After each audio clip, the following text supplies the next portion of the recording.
Well, let's have a quick check-in now on how markets in Namibia are performing and what we've seen on the day.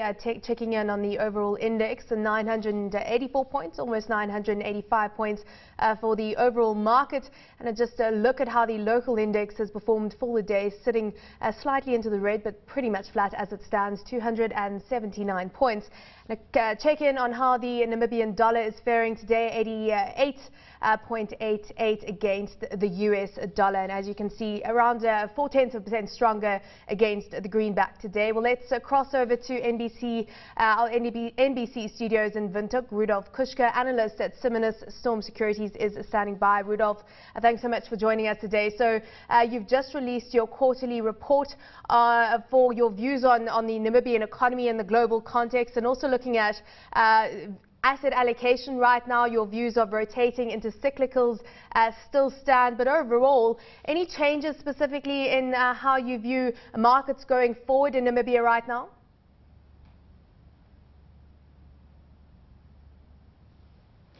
Hi Samantha. Yeah, I think one of the things that changed from a previous strategy or from a previous report was that the Q3 GDP numbers for Namibia came out relatively weak, below expectations, and we consequently downgraded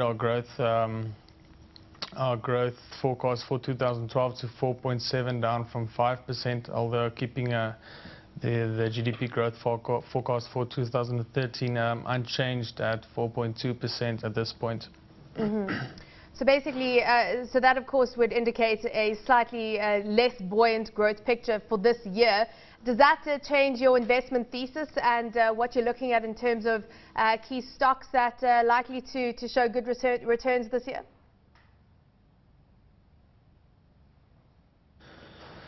Yeah, I think on the stock selection aspect of things, we tend to look more outwards. I mean, to the more bigger economies.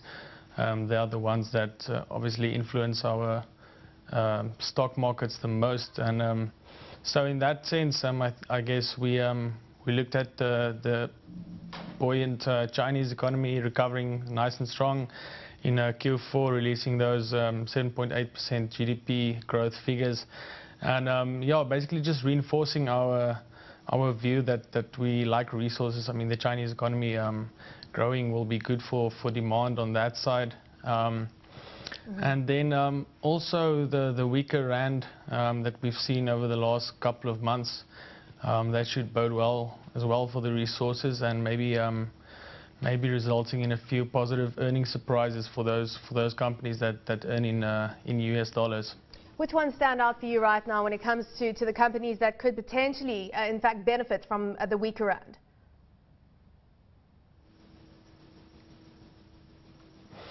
I think in the resource space we like Anglo American still at this point. I think there's some value left for the stock, although it has seen some issues in the last couple of months. I think there's some value left. Like I said, the weaker rand hopefully causing for some positive earnings surprises there. Still a very good company with a strong project pipeline. Some changes at the top level of management, hopefully also doing good for the company going forward. One of the other stocks that we kind of like is Old Mutual in the life insurance space. I think the equity market rally that we saw towards the end of 2012, towards the 40,000 level on the JSE, will do good for the earnings that year that will be released in, I guess, the next month or so.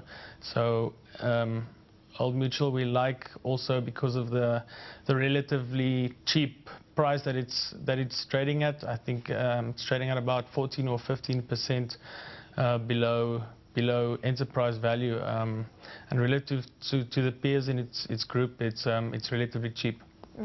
Let's talk about the fixed income space, because one of the hot topics at the moment is a rotation out of fixed income and of course fixed income assets and bonds into equities.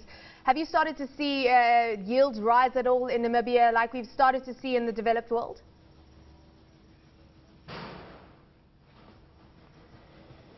No, we haven't seen that on this side, I guess. I guess our view, we also like to subscribe to the view of a switch into equities and out of fixed income. But yeah, on this side we haven't really seen that movement yet. I think there could be some upside left to bonds, both in South Africa and in Namibia, just due to the big or to the large yield differential that still exists between us and the developed economies. So I think once the labor issues settle down, that could actually see some upside left in the bonds. Although on a 12-month basis, I would see the bonds slightly weaker from these levels. Mm-hmm. Looking at government debt issuance, though, I mean, could constrained supply be an issue and help support bond prices? Because those January debt figures coming out today and showing a slowdown once again in issuance. So to what extent is the slowdown going to persist? I mean, on a relative basis, how important is it? And do you think that could help prop up prices to some degree?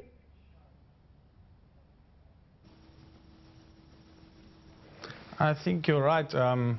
We have seen slow issuance. The government's not in dire need of cash at the moment, as we've seen, and 2011 saw extremely aggressive domestic debt issuance from the government to the point of where it stands at about 15% of GDP at the moment. And it seems like the government is just looking to keep it at these levels for the moment. So going forward, I see slow issuance continuing definitely, and like you said, I think some support will definitely be lent by this to prices.